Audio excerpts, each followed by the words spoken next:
Sherlock Holmes is missing. It's the perfect time to send your villainous agents across the world to spread mayhem in Victorian Masterminds.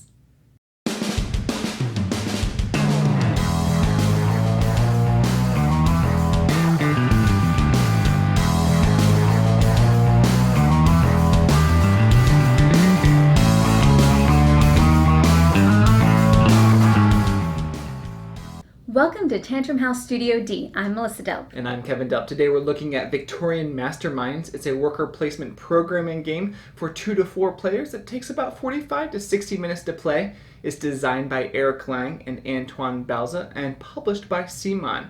They sent us this copy to review. Let's look at the components.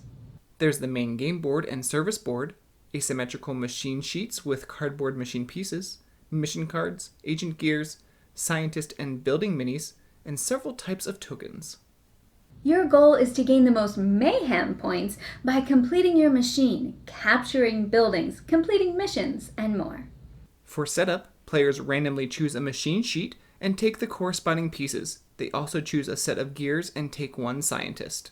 Each set of gears has 5 different types of agents. You'll shuffle your gears and place them in a face-down stack. You can always look at the top gear. On your turn, you'll place the top gear face down in one of the cities. The gears in the city don't activate until there is a stack of 3. Then you'll flip the stack over and resolve them from top down. The first thing you do is gain the reward from that city, like gaining a bolt, gaining a book token, gaining a scientist, gaining firepower, or gaining a copper plate. Then you activate your gear power. The ×2 lets you collect the reward from the city a second time, like another bolt. The henchman lets you gain the city's mission card, but you have to have already met the requirements, like having a certain building or certain parts built. With the gunner, you can try to capture a building in the city, but your firepower has to meet or exceed the current Secret Service level. If it does, then you get the building and the reward listed above. Each building is worth 2 points at the end of the game. You'll then increase the Secret Service level by 1. There must have been some chatter about your villainous deeds. The saboteur prevents the gear directly below it from activating, but that gear will still gain the reward from the city, just not its special power. The saboteur does not affect your own agent gears. The engineer lets you activate the special power on your machine. Every player has a different power, like using the engineer as a ×2 agent, and gaining a book, or gaining a bolt or copper plate. After the gears are resolved, they're returned to the players. Now they're actually going to go face up into a discard area. Once your face down stack is empty, then you shuffle your discards to make a new stack. Once you gain enough resources to build part of your machine, you place the matching piece. Some give you a reward or a benefit for later in the game. Like when you use your engineer in the future, you activate more powers. The end of the game is triggered when someone completes their machine or the Secret Service level reaches 12. You'll score points from certain completed parts on your machine, your book tokens, points from your completed missions, 2 points per captured building, and 2 points for each mayhem token you've collected. Whoever has the most points at the end of the game wins. I like that the gameplay is pretty fast and simple. Draw a gear, play a gear. Now there is a power you can unlock that lets you look at your whole stack of gears, which gives you more choices and you can be a little bit more strategic. Yeah. It doesn't prolong the game too much though, because your choices are still limited and you can plan somewhat during other players' turns. The scientists also give you more options.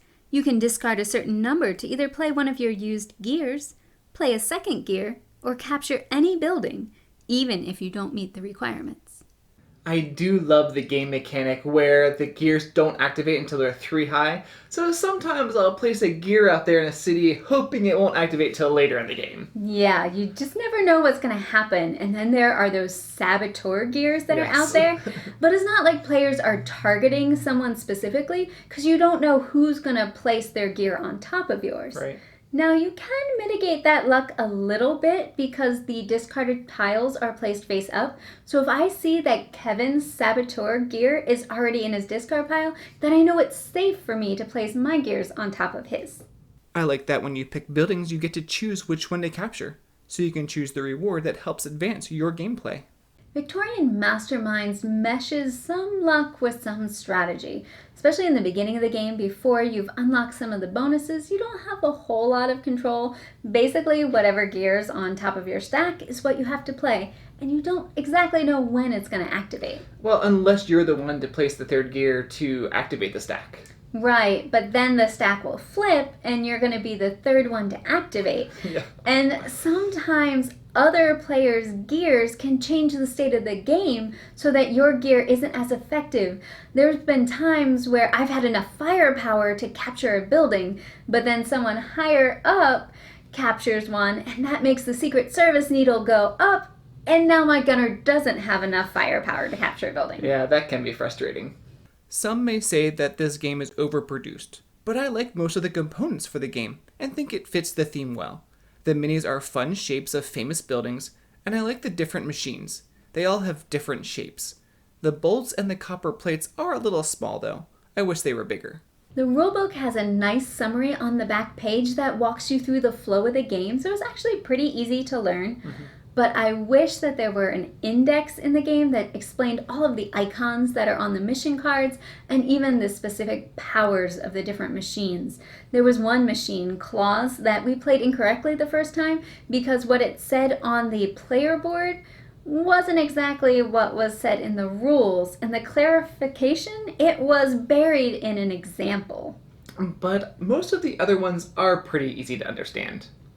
So for me, the things that I like about Victorian Masterminds is the puzzle aspect of deciding where to place my gears and what parts of my machine do I want to build in which order, what's going to give me the best benefit.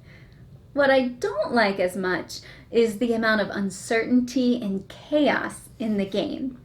But it does play pretty quickly, usually under an hour, so if someone asked me to play it, I would play the game. I kind of like the mystery of the game, trying to figure out what other players are playing. Maybe I'll try to stop them, or maybe I'll just go to a different city to take my actions. So if this sounds like something you would enjoy, then check out Victorian Masterminds from CMON and be sure to subscribe to Tantrum House.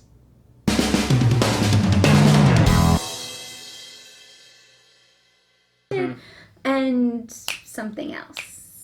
You can plan your turns. Sorry. Like I should have planned this statement.